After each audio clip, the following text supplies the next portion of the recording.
All right, hello. So picking up where we left off, just a reminder that this outline here is due on Friday on Schoology. You only have to turn in this outline. Some of you smart farts are going to work ahead, and that is totally okay. But just remember that only the outline is due on Schoology. Part of showing your work is showing the writing process. So if you finish the outline early, go ahead and submit the outline early. That's what I want to see on Schoology for that part of the assignment. So please submit this part with the bullet points online in the assignment that says essay outline. And then when you're done submitting it, then you can move on and start expanding each part of the bullet points into full sentences. I want to break this down into steps so that this is really easy. I know that writing an essay and especially a narrative can be overwhelming because there's so many factors that go into it. So I would just start by taking it one bullet point at a time. So I'm going to start by just starting with my setting. And the exposition is a really important part to show your readers what they want to know. When you're expanding your exposition, think about if you were to explain this story to a new friend who had no idea about any of the setting or characters that you're talking about. So if it's a friend that you've met who doesn't know the elementary school you go to, doesn't know your friends or your family, what kind of background would you need to give them to tell this story to them? I'm going to take this time to expand all of my bullet points into full sentences. And when I come back, I'll show you what I have. But just know it's going to look different for everybody, how you expand your bullet points into full sentences, and feel free to add way more information than you have here as well. If you think of something as you're drafting that you didn't include in your bullet points, it is totally fine to add it as you go. Something else I would recommend is don't erase your bullet point until after you've turned it into a full sentence. So I'm going to take this and make it a little bit prettier, expand it, add more detail, but I'm not going to get rid of the bullet point until I'm done. Also, another thing that you might want to do so you don't lose this outline is make a copy of the outline so that you can keep your bullet points just in case. So I'm going to say nonfiction narrative essay, rough draft,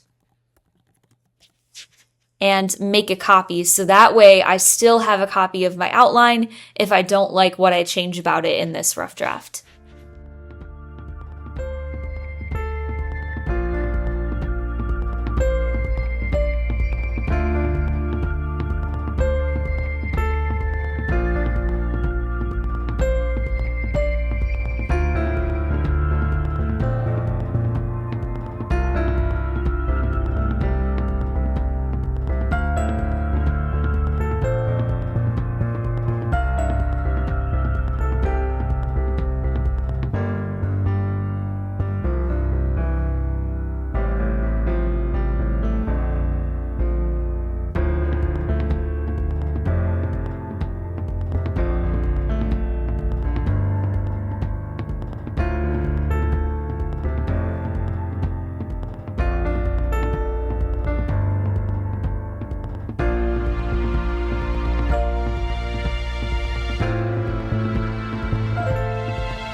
Here's what I have so far.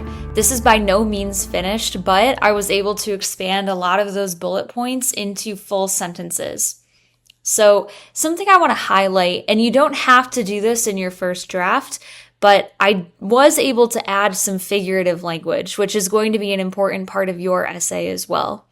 So the first one that I have here that I remember is a simile. Tears flowed as swiftly this is so cheesy, but here it is. At kindergarten, tears flowed as swiftly as the Han River flowed through Seoul. So this is a simile. It's a comparison using like or as. I feel like a simile is a really easy form of figurative language to include because you can just compare something. So this is some figurative language that I incorporated in my essay. Another one that I used was a metaphor. Where did it go? Yes, here. So the minds of little kids are sponges. This could have been a simile if I had said the minds of little kids are like sponges, but I wanted to change it up a little bit, so I made it a direct comparison. If you want to include a metaphor in your essay, I would think of a simile and then take out the like or as. So if you wanted to say, the sky was as blue as the ocean. You could just say, the sky was an ocean expanding before me. That's a metaphor. You're just using a direct comparison without like or as. So that's a metaphor that I included. And knowing how overdramatic I am, I'm sure that there's some more hyperboles in here as well. But just remember, hyperbole is an exaggeration. They're also pretty easy to include.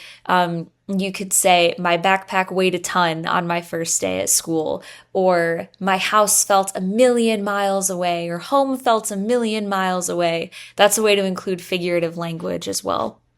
So again, you don't have to have this in your first draft, but as you're writing, if you think of some comparisons that you could include, definitely write those in your first draft.